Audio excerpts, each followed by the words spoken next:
Espíritu del Dio vivente, Spirito del Dio vivente, Spirito del Dio vivente, scendi su di noi, per mezzo del cuore immacolato.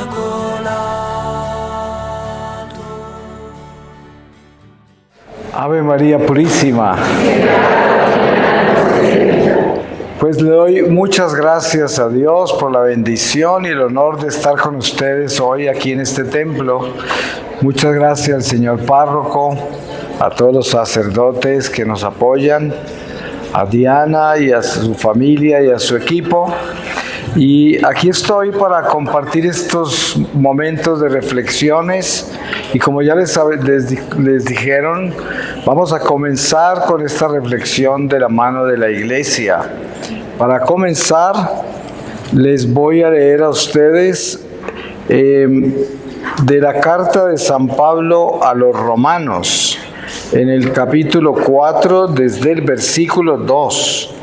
Dice: Abraham fue justo ante Dios, y si lo hubiera conseguido por sus obras, podría ostentar sus méritos, pero no los tiene ante Dios. En efecto, ¿qué dice la Escritura? Abraham creyó a Dios, quien se lo tomó en cuenta por hacerlo justo. Cuando alguien ha realizado una obra o trabajo, no se le entrega el salario como un favor, sino como una deuda. Por el contrario, al que no puede presentar obras, pero cree en aquel que hace justos a los pecadores, se le toma en cuenta su fe para hacerlo justo. Así, David felicita al que Dios cuenta entre los justos sin que sea el fruto de sus obras. Felices aquellos cuyos pecados han sido perdonados y cuyas ofensas han sido olvidadas. Feliz el hombre a quien Dios no le toma en cuenta su pecado. ¿Esta felicidad está reservada solo para los circuncidados o es también para los circuncisos? Acabamos de decir que se tomó en cuenta la fe de Abraham para contarlo entre los justos. Pero ¿cuándo se dio eso? ¿Antes de circuncidarse o después? No después, sino antes. Justamente recibió el rito de la circuncisión cuando aún no estaba circuncidado, como un sello o como una señal de que por su fe Dios lo había puesto en un estado de justicia, de manera que Abraham es el padre de todos los que creen sin haber sido circuncidados, y Dios se lo toma en cuenta para hacerlos justos y santos. Palabra de Dios. Pues precisamente hablar de caminar de la mano de la Iglesia es hacer lo que estamos haciendo en esta mañana. Es estar aquí en la iglesia, atentos a lo que el Espíritu Santo siempre nos trae en la iglesia. El hecho de que acudamos a este momento quiere decir que el Espíritu nos está moviendo y que nuestros corazones son dóciles a ese Espíritu. Y precisamente es uno de nuestros más grandes testimonios cristianos, que nos dejamos llevar por el Espíritu. Al principio de la iglesia, toda la gente que no era cristiana se admiraba mucho de los cristianos y decían: miren cómo se aman, miren cómo se reúnen. Y precisamente hoy no es que nos estén diciendo eso, pero mire cómo nos reunimos. Y es el Espíritu el que nos reúne. Para nosotros es como normal que hayamos venido acá. Pero si ustedes miran bien al mundo y lo que la gente del mundo hace, este tipo de cosas no le llaman la atención a la gente del mundo. Tienen otros intereses, otras prioridades, otras necesidades. Pero venir impulsados por el Espíritu Santo para escuchar reflexiones que enriquezcan su fe en Dios, esto solo lo hace Dios. Y por eso debemos entender que una de las primeras acciones a la que somos llamados en este momento es a una acción de gracias al Espíritu Santo que nos trajo, que nos reunió, para que así estemos no solo conscientes de la obra de Dios en la iglesia, porque caminar de la mano de la iglesia es caminar de la mano del Espíritu Santo. Sabemos que es una promesa de Jesús que le hizo a los apóstoles y discípulos en su vida pública mucho antes de su pasión, y les dijo: no estén tristes, cuando Él les anunció que lo iban a matar, porque yo tengo que irme para poderles enviar el Paráclito, y Él les indicará todo lo que tienen que hacer, les recordará todo lo que yo les he enseñado, y Él irá con ustedes, y Él será el que habla a través de ustedes, el que los guía. Es nuestra luz, nuestro camino, nuestra verdad, porque es el mismo Dios. Es la tercera persona de la Santísima Trinidad, pero es quien peregrina con nosotros y está acá entre nosotros en este momento. Es el que respira a través de ustedes su fe, es el que habla a través de mí, es el que está en este sagrario, es el que está en esas bancas donde ustedes están sentados, es el que está en los altares acá, es el que está en la presencia de estas paredes, de estos cristales, y ese es el Espíritu Santo. Está inundándonos a nosotros con vida en Dios y nos recuerda de Dios en todo. Y es importante estar conscientes de esto para saber quiénes somos. Porque para saber cómo caminamos de la mano de la iglesia, tenemos que entender qué es la iglesia y qué somos nosotros en la iglesia, de qué estamos hechos. Y lo primero que tenemos que descubrir y tener claro en el corazón es que somos un pueblo escogido, un pueblo separado, predestinado, un pueblo que ha sido llamado como una milicia. Estamos enlistados en el ejército de Dios. Y es increíble que Dios nos conoce desde siempre.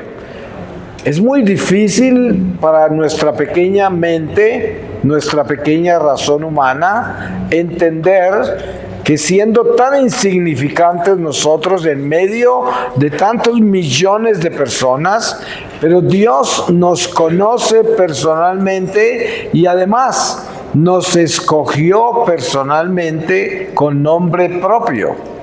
Esto es algo muy grande, pero al mismo tiempo ustedes saben cómo es de grande Dios.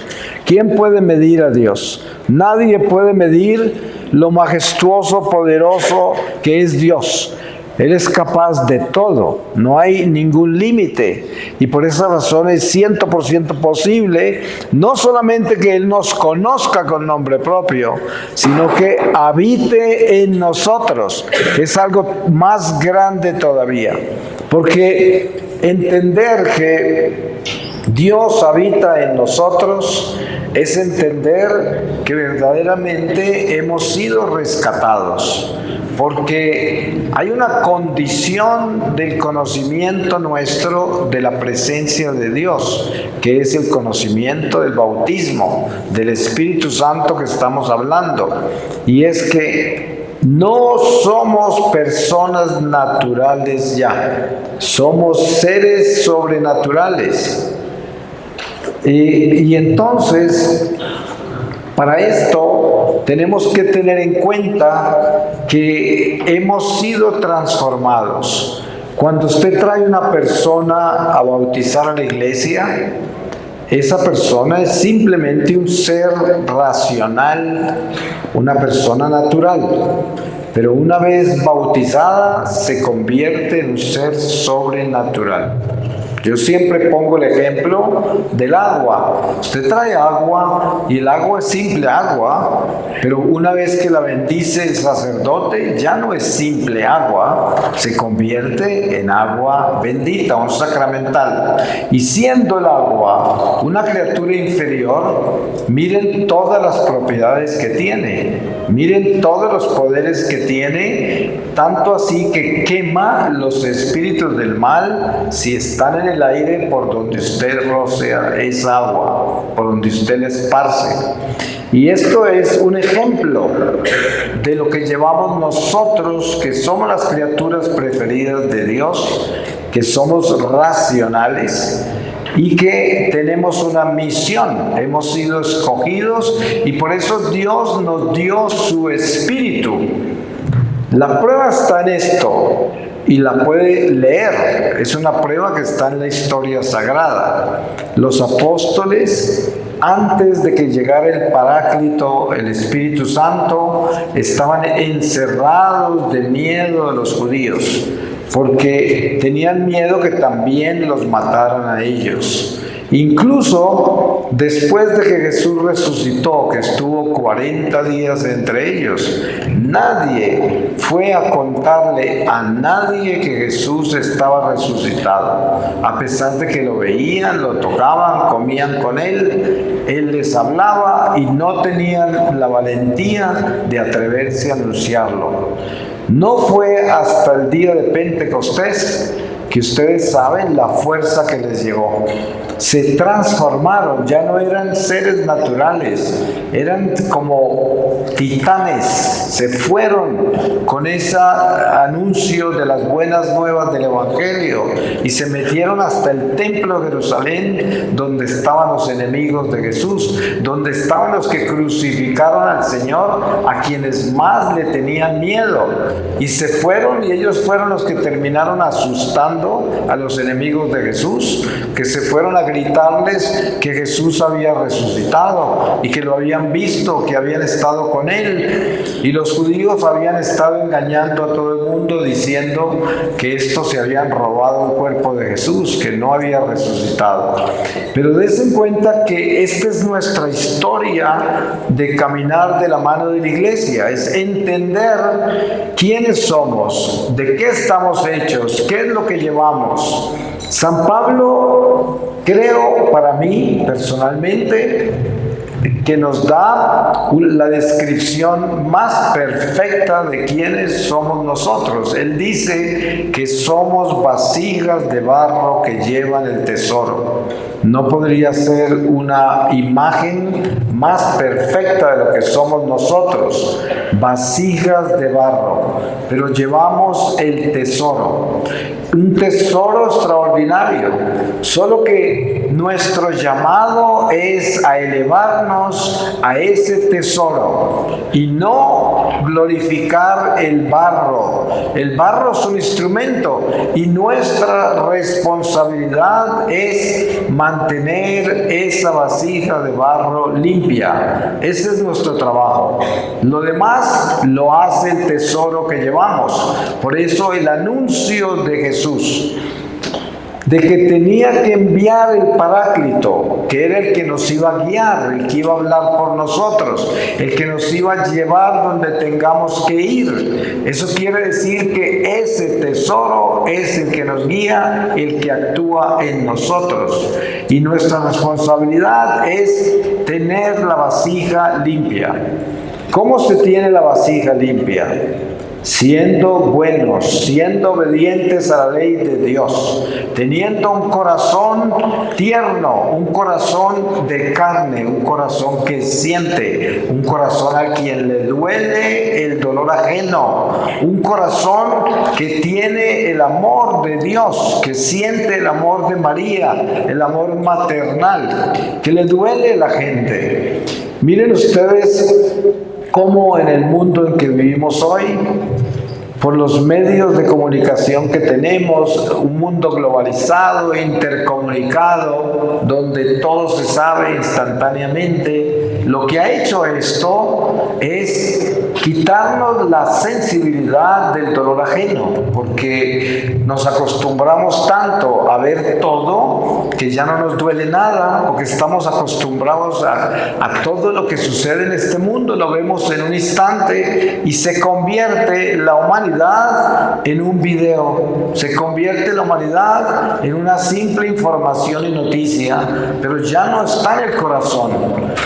Yo veo noticias de que murieron miles acá y miles allá, y ¿acaso me arrodillo a rezar por ellos porque yo leí esa noticia? ¿Acaso me duele y me preocupa lo que pasó? Simplemente me asombro tal vez y lo comunico a otros y lo comento y me voy a dormir después de eso sin que me quite el sueño la noticia, porque no siento nada, porque no me duele, porque son simplemente videos. No es humanidad ya no es el dolor de nadie, sino que es una imagen, una información, la navegación de un mundo que se mueve en mi presencia y que yo tengo conocimiento de él, pero no tengo corazón en él. Y esa es la descristianización de este mundo.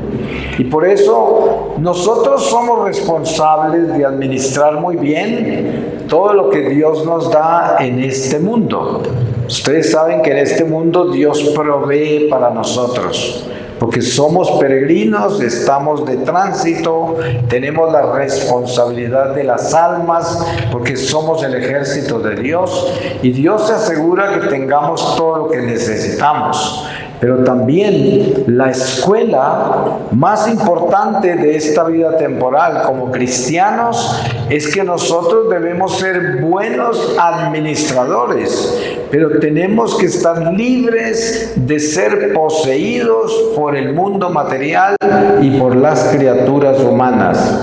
Tenemos que estar siempre dependiendo únicamente de Dios, adorando solamente a Dios y asegurándonos que vivimos ese primer mandamiento como nuestros cimientos, nuestros fundamentos de vida.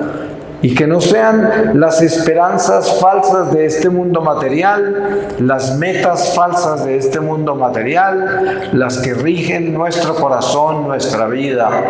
Porque si nosotros permitimos que sea la idolatría la que reine en nosotros porque adoramos criaturas humanas, porque adoramos las cosas materiales, porque adoramos nuestros sueños y ambiciones, porque adoramos las cosas de este mundo, entonces no somos nada diferentes a los paganos, a la gente que vive en el mundo, que adora el mundo. Somos iguales.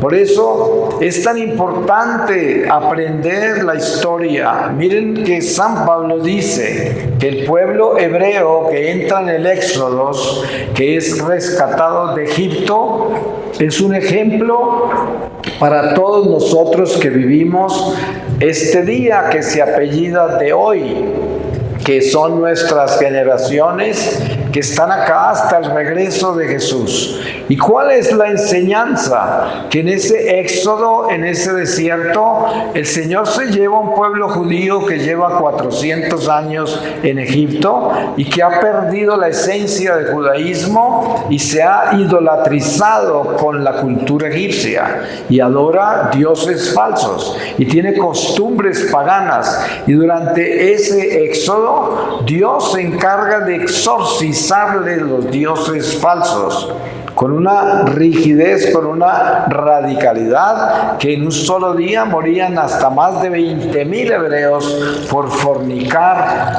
por tentar a Dios y por muchos otros pecados.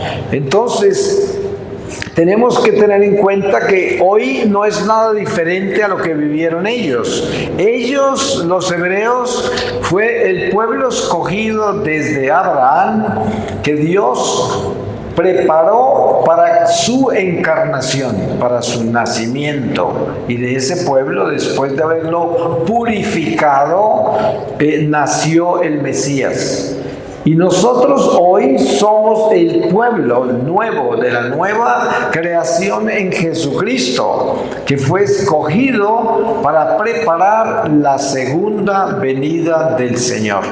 Y miren ustedes cómo es de fiel Dios, que ese pueblo judío que Él escogió para la encarnación regresará al final para ayudar a los que quedamos de nosotros fieles a Dios a la segunda venida del Señor. Ese pueblo judío incrédulo que no quiso aceptar el Mesías, se le dará la gracia de aceptar a Jesús como Mesías, y una de las señales que nos dice San Pablo que ocurrirán antecitos de regresar el Señor es la conversión masiva de los judíos a nuestro catolicismo. Y entonces ellos, así como prepararon la primera venida, estarán unidos a nosotros para preparar la segunda venida. Esa es una señal que da San Pablo, y la otra es la gran apostasía, lo cual va a ser masivo, porque fíjese que hemos tenido apostasías grandes como Martín Lutero y toda la reforma cristiana, los protestantes. Fueron muchos millones de católicos que se fueron a esas sectas. Sin embargo, sabemos que acá en México Dios hizo algo muy grande con la Virgen de Guadalupe, y la misma cantidad de católicos que en Europa se fueron de la iglesia por los errores de Lutero, Calvino, Enrique VIII, entraron a la iglesia a través de la conversión de los indígenas mexicanos. Se dice que es la misma cantidad de gente. Por eso la iglesia nunca perecerá ante las puertas del infierno. Son promesas de Jesús. Ustedes encuentran mucha gente hoy, y lo leen en las redes, y hay mucho mensaje, mucha conspiración, mucho miedo, mucho terrorismo religioso, donde hablan de que se metió la masonería al Vaticano, van a acabar con la iglesia, viene esto, viene aquello. Y uno se pregunta, ¿cuál será el evangelio que esta gente sigue? Porque ese no es el evangelio de Cristo. Si nosotros tememos de que la iglesia la pueden acabar, entonces no estamos leyendo el evangelio correcto, porque Jesús nos promete que las puertas del infierno no prevalecerán contra la iglesia. ¿Y de dónde salen estos profetas falsos a decirnos que la iglesia la van a acabar, que ya invadieron el Vaticano, que ya están aquí y están allá? Sí, la cizaña siempre ha estado en la iglesia. ¿Ustedes creen que es un accidente que Jesús permitió que Judas Iscariote estuviera hasta la última cena? Hasta el punto que ninguno de los apóstoles sabía quién era el traidor. ¿Ustedes se acuerdan que le preguntaban a Jesús en la última cena: ¿seré yo, maestro? ¿Quién es? Si Judas hubiese sido tan obviamente un malo, un traidor, todos supieran que era Judas, pero no era así. Jesús se guardó ese secreto. Pero la enseñanza de Judas Iscariote es: la cizaña siempre estará en la iglesia. Por eso no podemos asustarnos de que en la iglesia hay un masón. Sí, ¿por qué no? Un cardenal masón endemoniado que le pertenece a Satanás por los ritos que hacen.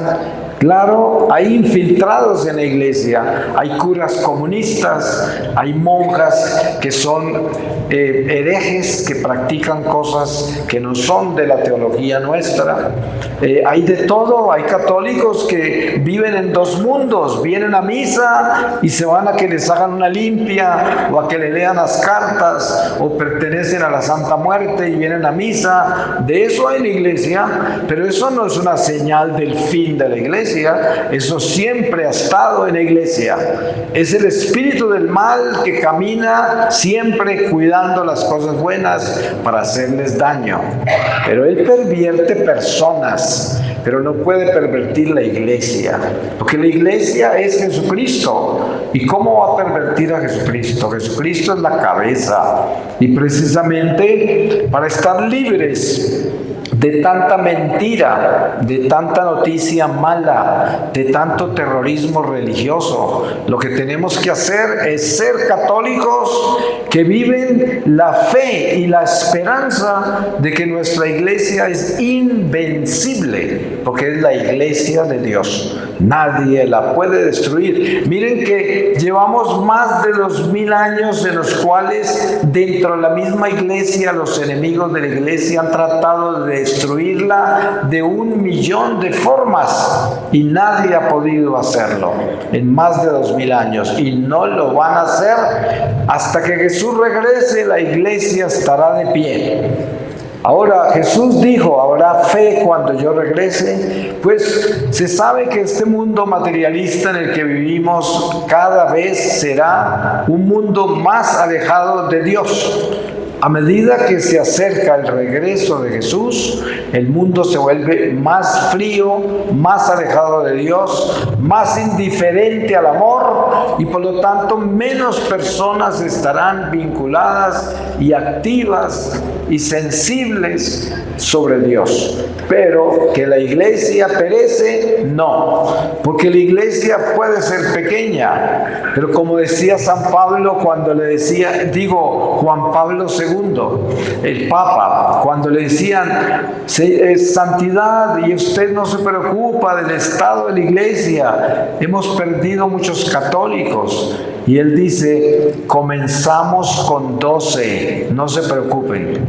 Entonces, es verdad, ¿de qué nos vamos a preocupar de que la gente se va? Hay gente que dice, ay, mire cómo las sectas se han llevado de gente. ¿Y qué? Comenzamos con 12, vamos bien. Aquí habemos más de 12 en esta iglesia. O sea, estamos triunfando, estamos en la victoria. No podemos preocuparnos. Dios tiene control de la iglesia. Estamos en la verdadera iglesia de Dios. Usted todos los días ve cómo se desaparecen esas sectas y esos templos raros que ellos hacen. Son miles y miles y miles los que aparecen, pero son miles y miles los que desaparecen todo el tiempo, porque eso no es real, no son iglesias de verdad. Y por eso cualquier ventarrón se los lleva, porque no tienen ni pies ni cabeza, solamente utilizan a Jesús y a la Biblia, y eso es todo lo que hacen. Pero el diablo los tumba en cualquier momento, pero a nosotros la iglesia nuestra no la puede tumbar, y esto para nosotros debe ser muy importante. Debemos tener un corazón alegre, un corazón lleno de esperanza, sabiendo que pertenecemos a la milicia de la victoria, que a pesar de las batallas que nos toca librar como iglesia, sin embargo, la victoria es de Dios. Perderemos guerras, pero no la batalla entera. Sí, perderemos algunas batallas, pero no la guerra, perdón. Pero así es como debemos entender que cada uno de nosotros tiene como cristiano una batalla personal, porque el diablo sabe quiénes somos nosotros desde el vientre de nuestra madre, y desde el vientre de nuestra madre monta una guerra contra nosotros, porque nosotros somos la peor pesadilla del diablo, porque somos instrumentos eucarísticos de reparación. Es lo que somos nosotros como católicos, instrumentos eucarísticos de reparación, lo cual es una pesadilla total para los infiernos. ¿Qué hacen los demonios con usted como católico desde que nace?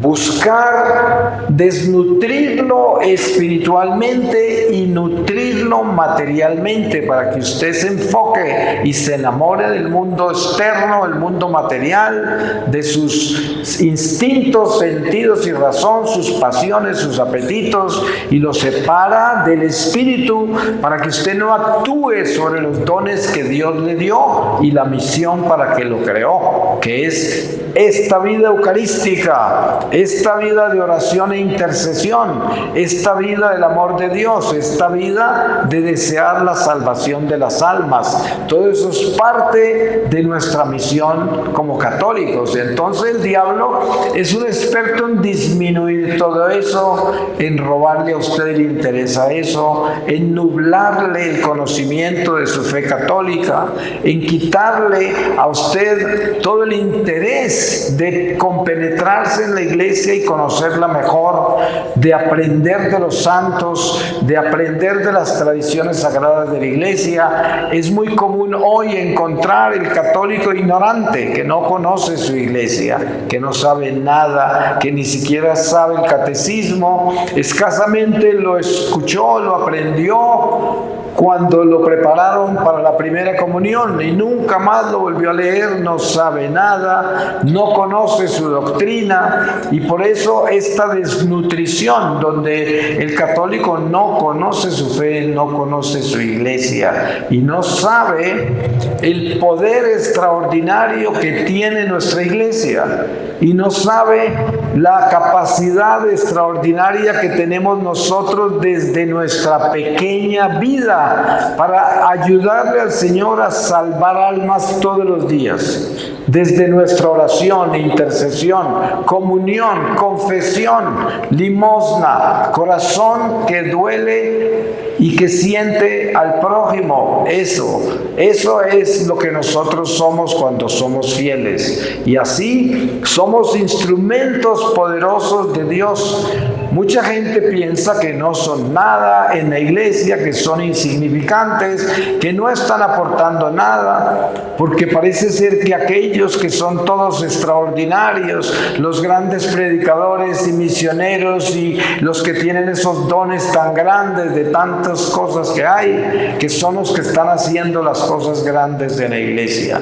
Pero miren, usted ve una monja de clausura que no va a ninguna parte, está detrás de esas paredes, y ellas son los instrumentos más grandes que hay en la iglesia, que desde esa pequeñez, ese silencio, sin que vayan a ninguna parte, 24 horas al día el Espíritu Santo las usa para rescatar almas. Lo mismo sucede con nosotros. Cuando usted es fiel a Dios, cuando usted entiende quién es como católico, su vida de oración, cada comunión que recibe, cada vez que se confiesa, usted aumenta las gracias de la iglesia y el Espíritu Santo a través suyo rescata almas de la perdición eterna. Yo les puedo asegurar algo. En este momento, mientras estamos en este templo, hay mucha gente agonizando. Y mucha de esa gente que está agonizando alrededor del mundo está en peligro de condenarse, muchos de ellos. Pero ¿sabe qué hace Jesús? Nosotros, al estar en este templo, glorificando a Dios, porque estamos compenetrándonos en los misterios de la fe, eso es glorificar a Dios, eso es darle a Dios un momento, eso es prestar el corazón y decir: aquí estoy, Señor, aquí vine para escucharte. Con eso el Señor nos utiliza como instrumentos que somos de la iglesia para rescatar almas en este mismo momento que se pudieran condenar. Pero Él utiliza nuestra presencia, nuestra compañía al frente de este sagrario para rescatar esas almas que se podían haber perdido. Y así de sencilla es nuestra participación en la iglesia. Pero en el mundo espiritual es muy grande nuestra intervención. No lo podemos ver ahora, pero lo podremos ver el día que comparezcamos ante el tribunal del Señor y rindamos nuestras cuentas personales. Porque ustedes saben que al que más se le da, más se le exige. Y a nosotros nos dieron lo más grande de todo, que es nada menos que Cristo vivo, el Espíritu Santo que Dios nos ha dado. Y somos responsables de asegurarnos que ese Espíritu Santo pueda actuar a través de nosotros todo el tiempo, aun cuando dormimos, siempre. Y esta es nuestra responsabilidad. Como decía yo antes, ¿cómo hacemos para estar claros de si estamos cumpliendo con esa responsabilidad? Pues la única forma de estar cumpliendo con esa responsabilidad es siendo fieles, manteniendo esta vasija limpia. Esa es la forma en que hay que hacerlo. Mucha gente se pregunta, ¿y cómo es uno bueno? ¿Cómo se puede ser bueno? Y la respuesta quizás suene demasiado sencilla, porque lo es. Ser bueno es ser bueno, buscar ser bueno en todo el tiempo. Bueno en lo que siento, bueno en lo que pienso, bueno en lo que deseo, bueno en lo que hago, bueno en lo que soy, siempre buscando el bien. No es tan fácil porque hay días malos en que no somos buenos y por eso, gracias a Dios, tenemos el sacramento de la confesión. Pero si insistimos, perseveramos toda nuestra vida, todos los días, en asegurarnos que buscamos el bien, terminamos volviéndonos buenos. Ustedes se dan cuenta que nuestra naturaleza se inclina al contrario, a ser malos. Nuestra naturaleza se inclina por puro instinto al egoísmo, a la vanidad, a tantas cosas que nos separan del amor. Entonces, por eso nosotros necesitamos ponerle riendas a esta naturaleza y ponerle en obediencia al Espíritu y enseñarle a ser bueno. Para ser buenos necesitamos ser valientes. Ustedes saben que hay que ser valiente para amar, para perdonar, para tener paciencia y compasión, tolerancia. Para eso necesitan valentía. Solo los valientes entran al cielo. Ser malo, solo se necesita ser cobarde. Eso es lo que se necesita para ser malo, ser cobarde. Y cobarde es lo más fácil que hay. Por eso, miren que un niño que todavía no está pervertido en ninguna forma, sin embargo, ese niño con toda facilidad hace un daño y bien grande si usted no lo cuida. Destruye algo, rompe un vidrio y eso lo hace sin que nadie se lo haya enseñado. Nadie tuvo que enseñarlo. Lo hace naturalmente. Pero ¿qué es lo que usted tiene que enseñarle a ese niño? Y muchas veces, a ser bueno, a hacer las cosas bien, a obedecer. ¿Usted cree que el niño obedece así nomás por instinto? No, por instinto desobedece. Entonces usted tiene que enseñarle a obedecer. Con esto no quiere decir que el niño nace malo, para que no me interpreten mal. No queremos decir eso, pero queremos decir, somos seres por naturaleza rebeldes, que tenemos en nosotros la concupiscencia del pecado original y tenemos una tendencia hacia las cosas contrarias al orden, contrarias a la armonía, contrarios a la obediencia. Y por eso constantemente, toda nuestra vida, hasta la ancianidad, hasta antes de la muerte, estaremos siempre educándonos, siempre lanzándonos hacia lo que debemos hacer, hacia el bien, hacia la luz, hacia Dios, porque esa savia del bien y el mal fluye por entre nosotros por la fruta prohibida que consumimos. Por eso, esa fruta no debimos haberla comido, pero la tenemos en nosotros y fluye por dentro de nuestra sangre. Ustedes se dan cuenta que muchas veces venimos a comulgar y nos hemos preparado muy bien para comulgar. ¿Y cómo es posible que en la fila para la comunión tengo estos pensamientos asquerosos, horribles, y se me vienen cosas terribles a mi mente, a mi corazón, hasta el punto que una persona escrúpula termina no comulgando? Pero lo que sucede es que por nosotros fluye la savia del bien y del mal. Si yo vengo a comulgar y tengo en la cabeza algo malo, ¿qué hago? lo ignoro, lo dejo pasar, no dejo que tome control de mí, no le pongo atención. Por eso Santa Teresa llama a la mente la loca de la casa, ¿no? Porque por ahí pasa de todo. Pero usted tiene que controlarla. Usted a la mente no le puede dar el poder para que haga y piense lo que quiera. Si está pensando cosas locas, ¿qué hace usted? No le pone cuidado. Simplemente la deja. Y no se preocupa, deje que piense lo que quiera, pero usted no va a elaborar en ninguno de esos pensamientos que son malos o torpes o que no tienen coherencia de ninguna clase. Entonces, estas disciplinas son demasiado importantes para que sepamos que somos iglesia, y caminar de la mano de la iglesia es asegurarnos que como hijos de Dios y miembros de esta iglesia tenemos que estar buscando nuestra santificación todo el tiempo. Para terminar, yo les digo esto. Hay un ejercicio que yo siempre recomiendo, y es que nosotros siempre debemos mirar hacia atrás, pero solo para esto, para que usted mire si hace un año atrás, en febrero, y usted mira quién era en ese febrero hace un año atrás, y piense si en este febrero usted es una mejor persona que hace un año.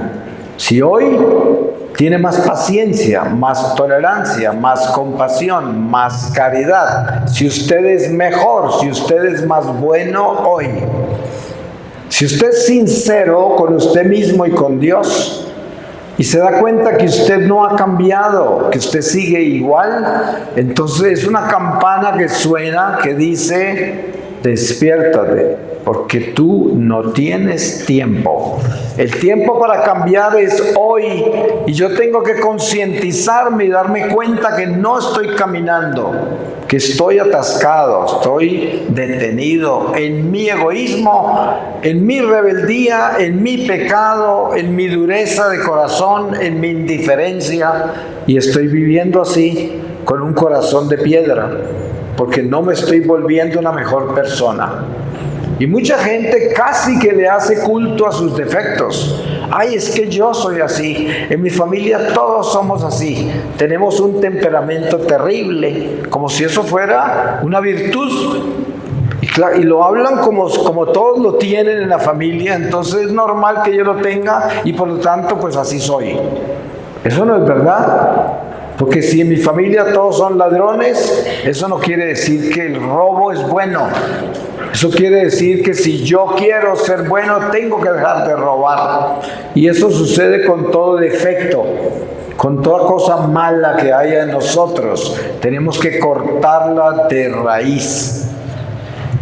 Ustedes saben que mucha gente dice que hablar como yo hablo es demasiado radical, porque vivimos en un mundo de gente consentida a quien no se le puede hablar así porque se traumatizan, se asustan, porque vivimos en una sociedad de procesos. Ustedes saben que la industria más grande hoy son las terapias. Y entonces todo el mundo anda en un proceso. Usted quiere dejar de fumar, lo meten en un proceso. Y ahí va con el proceso. Quiere dejar de fornicar, lo meten en otro proceso. Ahí voy con una pornografía más soft, más liviana. Ahí voy, van para el infierno, porque así no se cambia. Y miren ustedes que cuando verdaderamente entendemos el Evangelio, nos damos cuenta de esto. Miren cómo habla Jesús. Dice, si este ojo te hace pecar. Él no dice, ay, pobrecito, llévalo a terapia, ponlo en un proceso. ¿Dijo eso el Señor? ¿Qué dijo Jesús? Sácatelo. Si este brazo te hace pecar, ay, pobre bracito, ese seguro cambiará, ponlo en un proceso de conversión. No dijo eso. ¿Qué dijo? Córtatelo. Eso es lo que tenemos que entender para que nadie nos acuse de ser radicales. Cuando decimos el pecado se corta de raíz. Esta sociedad es una sociedad débil que crea gente débil. Estamos muy civilizados y desarrollados en tecnología, en ciencia, en industrialización, en tantas cosas, pero en humanidad estamos para atrás. Estamos más débiles que lo que estábamos hace 100 años.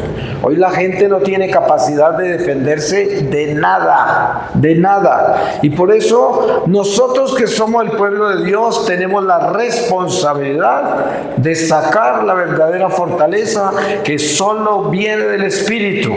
Y esta fortaleza dice lo que dice San Juan Bautista: el hacha está puesta sobre la raíz. Y eso quiere decir, el pecado se corta de raíz, con hacha. No se ponga usted con cuentos de que ahí voy. ¿Cuál voy? Ya no me fumo 100 cigarrillos sino 60. Eso no funciona.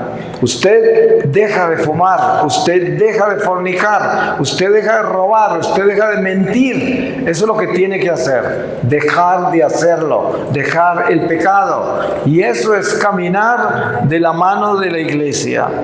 Yo voy a pedirle al Espíritu Santo su palabra para terminar esta reflexión. Y les voy a leer a ustedes del Evangelio según San Marcos, en el capítulo 2, desde el versículo 2. Se reunió tanta gente que no quedaba sitio ni siquiera a la puerta. Y mientras Jesús les anunciaba la palabra, 4 hombres le trajeron un paralítico que llevaban tendido en una camilla. Como no podían acercarlo a Jesús a causa de la multitud, levantaron el techo donde él estaba y por el boquete bajaron al enfermo en su camilla. Al ver la fe de aquella gente, Jesús dijo al paralítico: Hijo, se te perdonan tus pecados. Estaban allí sentados algunos maestros de la ley y pensaron en su interior: ¿cómo puede decir esto? ¿Realmente se burla de Dios? ¿Quién puede perdonar pecados fuera de Dios?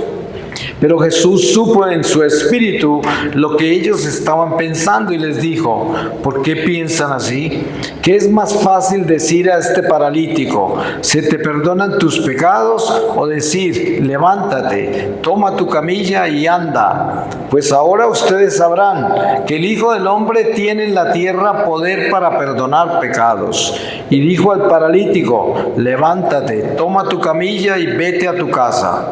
El hombre se levantó y ante los ojos de toda la gente cargó con su camilla y se fue. Palabra de Dios. Pues le damos gracias a Dios y lo bendecimos porque Él es bueno y misericordioso. Amén. Di Maria,